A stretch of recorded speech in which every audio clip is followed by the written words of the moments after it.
कि माता पिता को अगर शास्त्रों का ज्ञान नहीं है, माता पिता स्वयं सत्संगी नहीं है, माता पिता स्वयं धर्म से नहीं चलते, माता पिता कभी भजन नहीं करते, अब वो बेटों का सुधार क्या करेंगे? माता पिता बालकहि बुलावे, उदर भरे सोई जतन सिखावे। अब वो यही सिखाएंगे ना कैसे रुपया कमाना है, कैसे क्या मनमानी आचरण करने हैं। अब उनको खुद धर्म का ज्ञान नहीं तो कैसे? जो धर्मात्मा माता पिता हैं, जो शास्त्र का स्वाध्याय किए हैं या संतों का संग किए हैं, वो अपने बालकों को भगवत शिक्षा देना प्रारंभ कर देते हैं। ए सुनो, सुबह उठो, पहले धरती के चरण छो और हमारे चरण छो, पापा के चरण छो।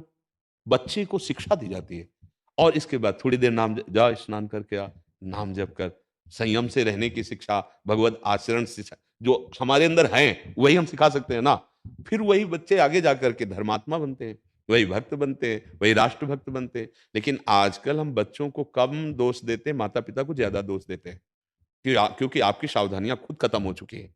आपको खुद पता नहीं है कि हमारी जीवन शैली कैसी होनी चाहिए। उसका प्रभाव बच्चों पर पड़ रहा है। आप थप्पड़ पे थप्पड़ अपनी पत्नी को मार रहे हैं, वो आपको कटुवचन कह रही, छोटा बच्चा खड़े खड़े रो रहा है। वो जानते हो क्या करेगी? जब आप बूढ़े होंगे ना, तो वही लीला आपके साथ होगी, वही बर्ताव आपके साथ होगा। आजकल बहुत बड़ा विचित्र स्वरूप बनता चला जा रहा है कि बच्चे जवान माता पिता से पोषित होकर धन संपत्ति का अपहरण करके उनको निकाल देते हैं। बहुत श्रद्धा करी तो वृद्धाश्रम या अनाथालय में समर्पित कर देते हैं। कहीं ना कहीं माता पिता की शिक्षा का ही उसको फल मिल रहा है। माता पिता ने उनको सही शिक्षा नहीं दी। पूरा हम बच्चों पर ही दोष नहीं मढ़ते हैं, जैसे हमारे आचरण होते हैं उसका प्रभाव हमारे बच्चों पर पड़ता है, पक्का कहते हैं। हम कई बार एकांतिक में भी कह चुके हैं। एक बहुत बड़ी नौटंकी सुल्ताना डाकू की देखी थी बचपन में। जब उसे अधिकारियों ने पकड़ा और फांसी की सजा दी गई तो उससे पूछा गया तुम्हारी अंतिम इच्छा क्या है? तो उसने कहा मेरी माँ से मिला दो। माँ लाई गई। कहा बेटा, सो ऐसे लपट करके दांत से नाक काट ली थी ऐसे। तो उनका ऐसा क्यों किया? अधिकारियों ने पूछा। बोले पहली दुश्मन ये हमारी है। हम एक पेंसिल चुराई थी और कहा माँ ये पेंसिल चुरा के लाया। तो उनका बढ़िया बेटा, लिखने के काम में आएगा। बस उस वचन ने मुझे सुल्ताना डाकू बना दिया और आज मैं फांसी पे चढ़ रहा हूं।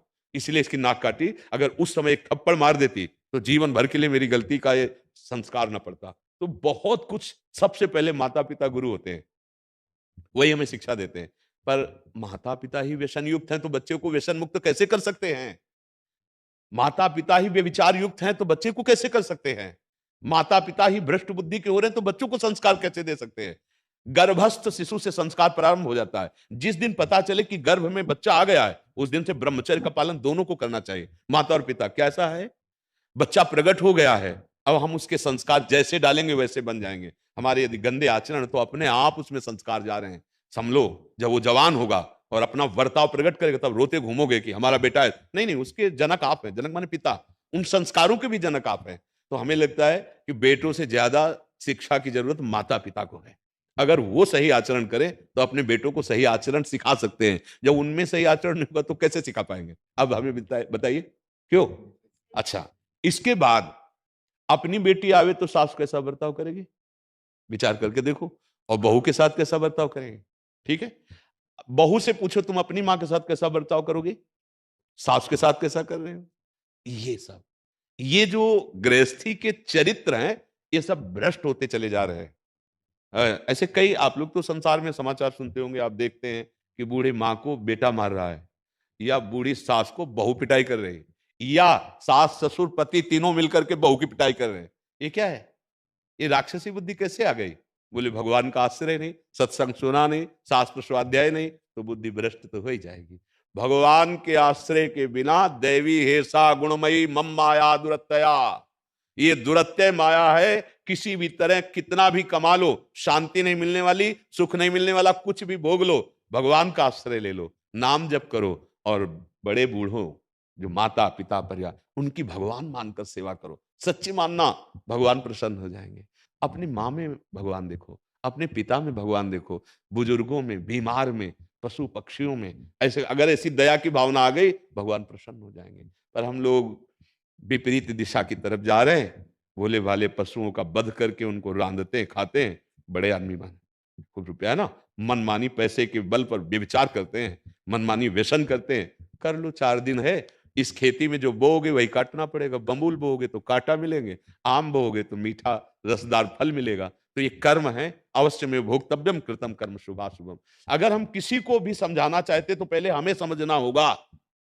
अगर हम केवल कोरा उपदेश करें प्रभु, तो यहां का जो तांडव होगा काम क्रोध का, वो 4 दिन के बाद बाहर आ जाएगा, अपने आप चल। उपदेश तभी लागू होते हैं जब स्वयं में वो स्थिति हो, स्वयं में वो आचरण हो। हम बच्चों को बनाना चाहें बहुत अच्छे, और हमारे आचरण अच्छे नहीं तो नहीं बना सकते। एक बार किसी संत के पास एक माई अपने बालक को लाई। मैंने बहुत बार समझाया, बाबा ये गुड़ नहीं छोड़ता, गुड़ खाएगा तो इसके दांत में कीड़े पड़ जाएंगे, बाबा आप कह दो तो मान जाएगा।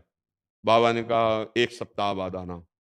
1 सप्ताह बाद आए, उसको कहा बेटा तुम गुड़ मत खाया करो, गुड़ खाओगे पेट में कीड़ा हो जाएंगे, दांत में कीड़ा हो जाएंगे, ठीक है नहीं खाना। उन्होंने कहा जी बाबा।